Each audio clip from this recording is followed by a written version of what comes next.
St. Michael and All Angels Episcopal Church. Here in this holy place, Christ is proclaimed, the love of God is known, and the Spirit whispers, peace. Our doors are open and welcome, and our walls enfold a family, born of a common faith and bound together in fellowship. In this house of prayer there is meaning and purpose, while even beyond our shores we are the hands and feet of Jesus. Come along on a visual journey. Let us draw closer to the significance of servanthood, as a few of our 38 ministries are revealed. Witness these treasured traditions of service and feel the infectious passions that mark the present. Yet we must go forward, for the time is drawing near to unleash new visions and expand our current mission. That path includes you and me, for our mutual commitments will crown the future. In growth and renewal, we shall find that our finest hours lie ahead. St. Michael's is bucking all the trends in the Episcopal Church. We are not graying. We have young people here. We have young adults, which is really bucking the trend. I mean, 20-somethings, 30-somethings, active. We have children. I mean, we're a very diverse congregation, and we continue to grow a little bit every year. For all of the things that are going on in mainline Protestant Christianity, for some reason, God is using us as an icon of hope, and I think that's a lot to be entrusted with, but I think it's also the thing that keeps drawing us forward. People who came before us have been enormously generous. They provided us with this incredible resource for ministry, this building, this amazing history of worship and music, children who have been raised up through the church and are now bringing their children back. And if someone's been generous, I think our response needs to be gratitude. So if we think of this as a fertile field, that has been seeded with generosity, then the harvest is gratitude. The breakfast at St. Paul's program is every Saturday without fail. And we serve a very large breakfast to between 150 and 250 people. After we have cooked all this food and set up the parish hall, is we take a little break and have a service. And it's just kind of bring us more calm, calm us down from the busyness of getting ready and remind us of why we're there. That we're there to do God's work. It's not just a social activity. The main ministry that I'm involved in right now is I'm the head of the St. Michael's Prayer Chain. It's a group of It's kind of a behind the scene group of about 100 people that daily pray for those in need within the parish, or friends of the parish, or people in the military, or people traveling, those that have departed, all different issues. But I get names emailed to me from all different sources, and I kind of coordinate and send out prayer requests to the people on the chain. St. Michael's is a place where we not only support God's children here in our own backyard, but we really do it, in this case, all around the world. I first learned about the Haiti ministry actually talking to some other parishioners who had been involved with the ministry. They had traveled to Haiti before. The important thing that people need to understand about the Haiti ministry is that it started over 30 years ago. And it was started by a parishioner by the name of Don Downing, who is still very active in the Haiti ministry, and a number of other parishioners jumped on board with him. And at that time, they really didn't know what we were going to do in Haiti. They started in a small town in the southern part of the country and developed a grade school there that had maybe a dozen or so students in it that first year, almost 30 years ago. Today we educate over 200 kindergarten through sixth graders at St. Paul's School in Torbek, Haiti. And the fact that we have that legacy over those many years, to me, is really unique, and it makes the Haiti ministry certainly one of my favorites at St. Michael's, and one that I've chosen to be really involved with. The music program has really kept me here every Sunday. When I was in school, I sang while I was at KU, and I would come home and sing over the breaks. And then when I got out of school, I still wanted to keep singing, so church was the natural place to do it. So I think, you know, like a lot of people when they're in their early 20s and they're not going to church, I did it because of the music. We're not just here to make great music, we're here to make an offering to God. There's a great hymn in the hymnal about music, and one of the verses is, "How often making music we have found a new dimension in the world of sound, as music moves us to a more profound Alleluia." And I think that is what makes the music ministry special here at St. Michael's. You know, nothing is better than seeing a young boy or young girl start out in the Acolyte program as a second torch. They graduate to first torch, then they become crucifer, then they become MC or Master of Ceremonies. And what's so wonderful is to see this, for example, this itty bitty little boy in 7th grade, and now he's a foot taller than me as a senior in high school, and he is shepherding, leading, mentoring, teaching another little bitty 7th grader. Children and Youth Ministries is important because that is the age where faith is most easily developed and the most easily received.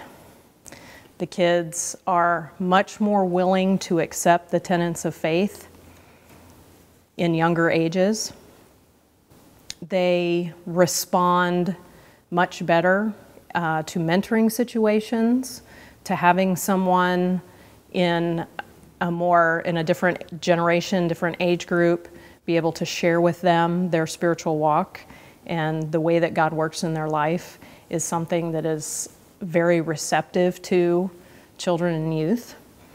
I'd like to see us to be a little bit more intentional at meeting kids where they are instead of just, you know, trying to blanket provide something to meet the needs of many. When you are investing in the youth program, when you show up to support a youth fundraiser, when you pull out the checkbook and you write a check that's going to support having youth ministry and providing scholarships for other kids to join us in the wonderful things that happen in the diocese, those are your kids. And the thing I would like to see is among those teenagers, they turn around and look at the adults and go, those are my parents. I say, you know, I came from a very sort of low church, evangelical, charismatic kind of parish in South Carolina. Went to a very high church seminary at Nashotah House. Came to this wonderful parish that is neither of those, but has that expressed in various ways. We have a very diverse bunch of people here, which told me from the very beginning that, you know, this is the kind of place that a diversity of people can find home, because it isn't one thing or the other. It really is this wonderful mix of a number of traditions that are expressed in various ways in worship and small group, and the Christian formation we do really represents sort of the broad blessing of the Episcopal Church. One of the really strong things about this parish is really its openness, its willingness to embrace others, and to recognize that believing begins with belonging. And there's a lot of work that goes on here to help people feel like they can belong here, and they're welcome in, and they're welcome in participating in the life of the community. And there's no initial kind of, or even later, some sense of a litmus test, and these are the things that you have to believe. We hold up things as the beliefs of the church, but then we encourage everybody in their own individual sort of spiritual journey to figure out, you know, what does that faith of the church mean for me? Our real challenge with stewardship is that we forget to tap into our gratitude. And I think we're not doing a good enough job at teaching people to tap into a deep sense of gratitude. Ultimately, stewardship is just about resources, and it's about resources for mission.